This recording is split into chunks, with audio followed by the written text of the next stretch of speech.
যখন চুল ভাঙতে থাকে তখনই সমস্যা দেখা দেয় যে কি করব চুলটার মধ্যে। দেখো চুলটা একদমই খারাপ হয়ে গেছে, আমি ধরতে পারছি না।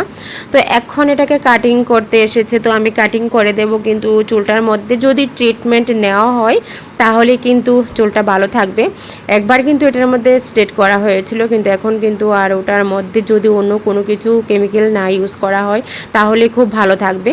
আর যত্ন নিতে গেলে আর চুলটাকে ভালো রাখতে গেলে তারপরে এটার মধ্যে একটা ট্রিটমেন্ট দিতে হবে। ট্রিটমেন্টটার পরে কিন্তু হেয়ারটা একদম আগের মতন ঠিক হয়ে যাবে। তো দেখো আমি চুলটা যে কাটিং করতে এসেছে, যেই হেয়ারটি একদম পুরোপুরি ড্যামেজ হয়ে গেছে ওইগুলিকে আমি মোটামুটি কাটিং করে দিচ্ছি। কাটিং করে একদম পুরোপুরি সেই ঠিক জায়গাতেই নিয়ে আসবো। কিন্তু আমি বলবো এটার মধ্যে প্রোটিন তো অবশ্যই দরকার আছে, প্রোটিন তো দিতেই হবে। প্রোটিন যদি না দেওয়া হয় তাহলে তো রোজ দিনে তো চুল ভাঙছে এবং চুলে প্রচুর প্রচুর পরিমাণে এটার মধ্যে ড্যান্ড্রফ হয়ে গেছে। তো ওইগুলি সবগুলিকে সরাতে হবে, যদি না সরানো হয় তাহলে কিন্তু সেমই থাকবে। তো দেখো আমার কাটিংয়ের পর একদম ফ্রিজি হেয়ারগুলি ফেলে দিয়েছি। এখন কেমন লাগছে তোমাদের কাছে বলবে আমাকে।